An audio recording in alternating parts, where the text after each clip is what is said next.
नमस्कार साथियों, आज की इस क्लास में हम लोग जो है आरआरबी एएलपी और टेक्नीशियन का एग्ज़ाम जो 2018 में हुआ था उस एग्ज़ाम की जो है जीके और जीएस के पेपर का एनालिसिस यहाँ पर करने वाले हैं।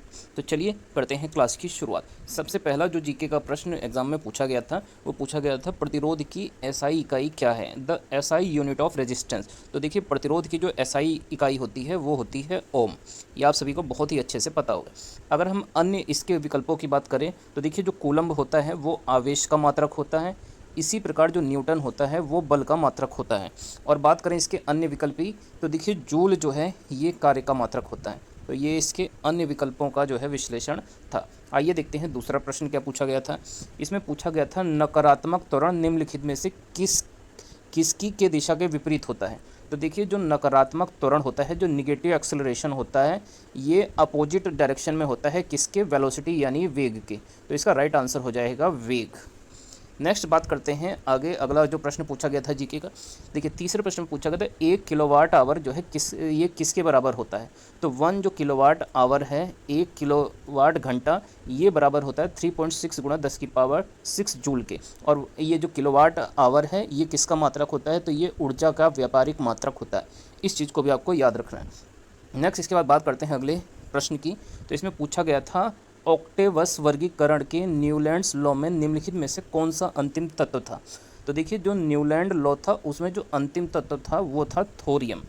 थोरियम जो कि एक जो है नाभिकीय पदार्थ है, ये जो है न्यूलैंड लॉ के अनुसार जो है अंतिम तत्व माना गया है।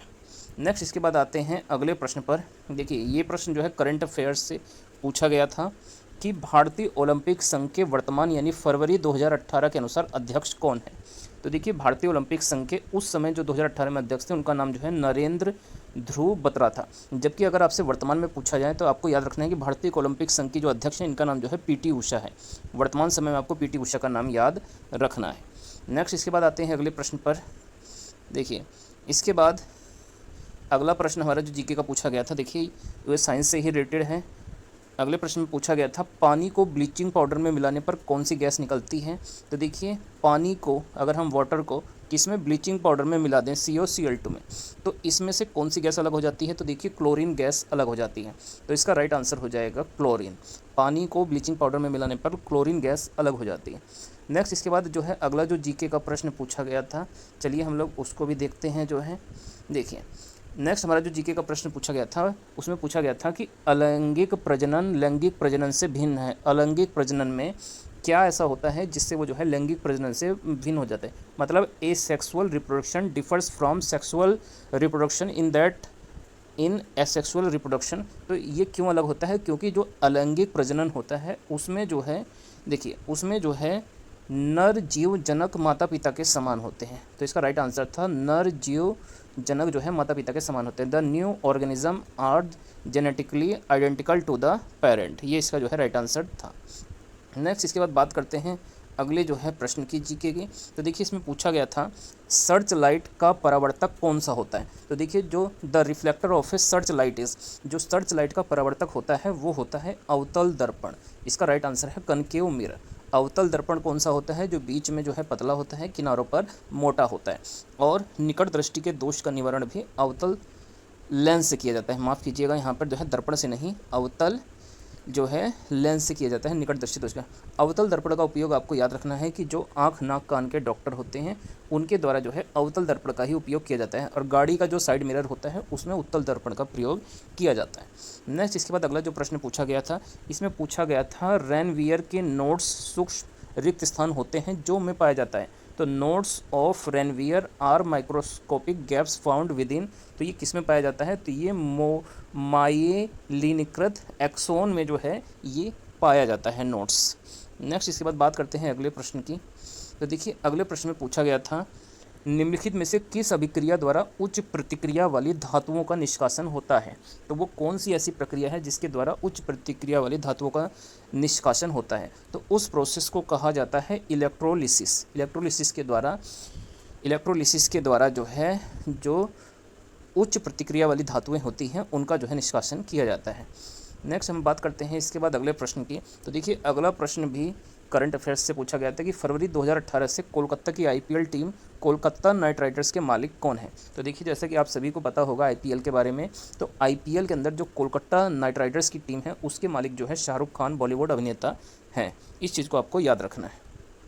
नेक्स्ट बात करते हैं हम इसके बाद अगले प्रश्न की। देखिए अगले प्रश्न में पूछा गया था कि संवैधानिक कानून के माध्यम से भारत और पाकिस्तान दो स्वतंत्र राष्ट्रों में विभाजित हुआ था। तो ये कौन सा ऐसा कानून या अधिनियम था? तो ये था भारत स्वतंत्रता अधिनियम 1947, इंडिया इंडिपेंडेंस एक्ट 1947 के द्वारा भारत और पाकिस्तान दो स्वतंत्र जो है राष्ट्र जो है बने थे।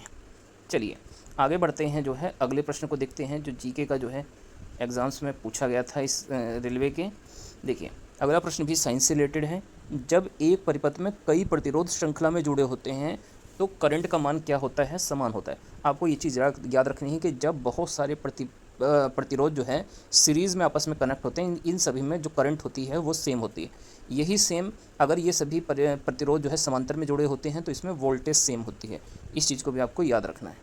नेक्स्ट इसके बाद अगला जो प्रश्न पूछा गया था, इसमें पूछा गया था एक उत्तल दर्पण जिसकी फोकल लंबाई f वायु में कोई एक द्रव जिसका अपूर्णांक दिया है म्यू बराबर 4/3 में डुबोया जाता है, तो द्रव में दर्पण की फोकल लंबाई क्या थी?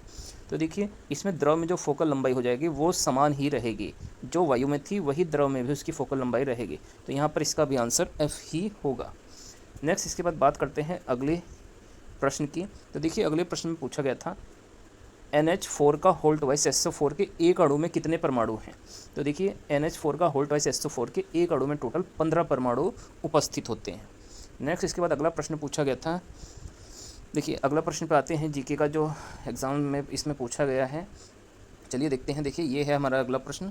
इसमें पूछा गया है संवेग को किसके गुणनफल के रूप में व्यक्त किया जाता है? तो देखिए जो मोमेंटम होता है वो प्रोडक्ट होता है द्रव्यमान और वेग का। मास और वेलोसिटी के प्रोडक्ट को ही संवेग कहा जाता है।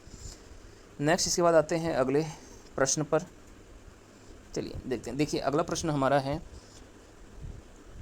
दी एसोसिएशन ऑफ स्मॉल बॉम्ब्स पुस्तक के लेखक कौन है जो वर्तमान में अंतर्राष्ट्रीय डबलिन लिटरेरी अवार्ड के लिए चुने गए? तो ये क्वेश्चन भी करंट अफेयर्स का था और इसका जो राइट आंसर था वो था चेतन भगत। चेतन भगत एक बहुत ही चर्चित जो है लेखक हैं।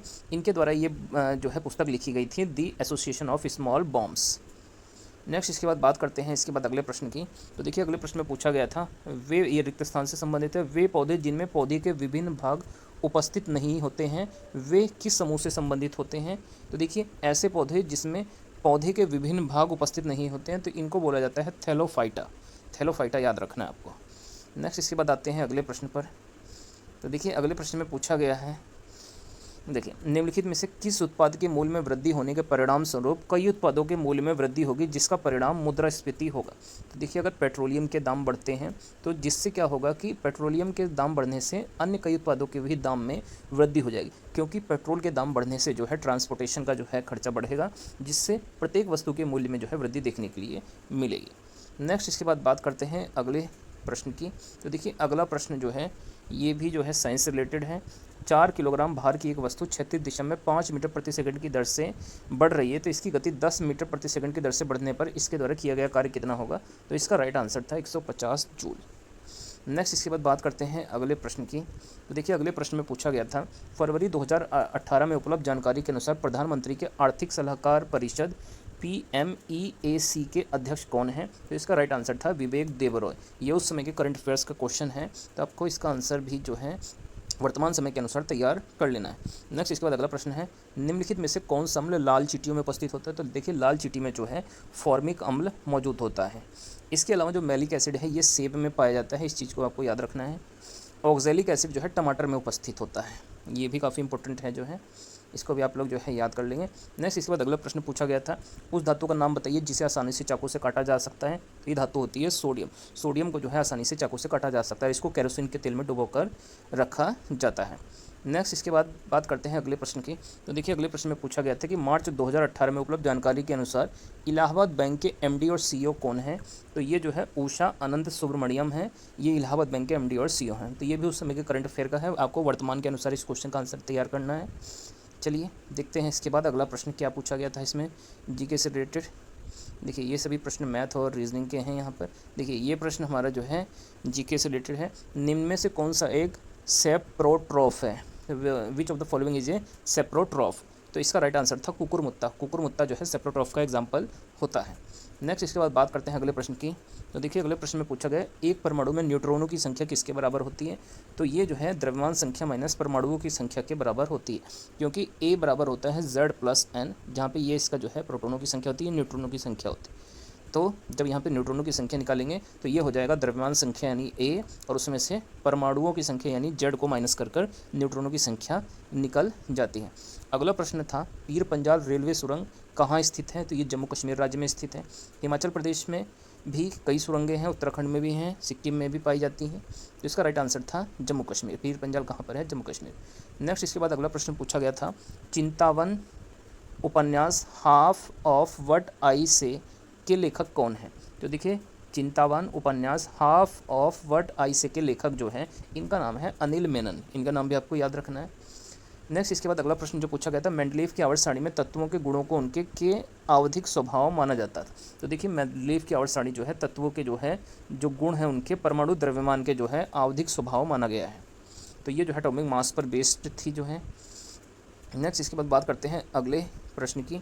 तो देखिए अगला प्रश्न जो है जीके का, ये सभी जो है रीजनिंग के क्वेश्चंस पूछे गए थे। देखिए अगला प्रश्न हमारा ये पूछा गया था यहाँ पर कि तमिलनाडु के नए नियुक्त राज्यपाल फरवरी 2018 में उपलब्ध जानकारी के अनुसार कौन है। तो उस समय जो तमिलनाडु के राज्यपाल थे इनका नाम था बनवारी लाल पुरोहित। तो आपको वर्तमान समय में तमिलनाडु के राज्यपाल को जो है याद कर लेना है। नेक्स्ट इसके बाद बात करते हैं अगले प्रश्न की। तो देखिए यहाँ पर हमारे जो है जीके के जितने भी सभी क्वेश्चंस थे ये यहाँ पर इस एग्ज़ाम्स के कंप्लीट हो गए हैं। तो आप लोगों को कमेंट करके बताना है कि आपको ये क्लास कैसी लगी है, और वीडियो को अगर आपको अच्छी लगी है तो वीडियो को ज़रूर से लाइक कर दें, और चैनल पर नए हैं तो चैनल को सब्सक्राइब भी कर लें।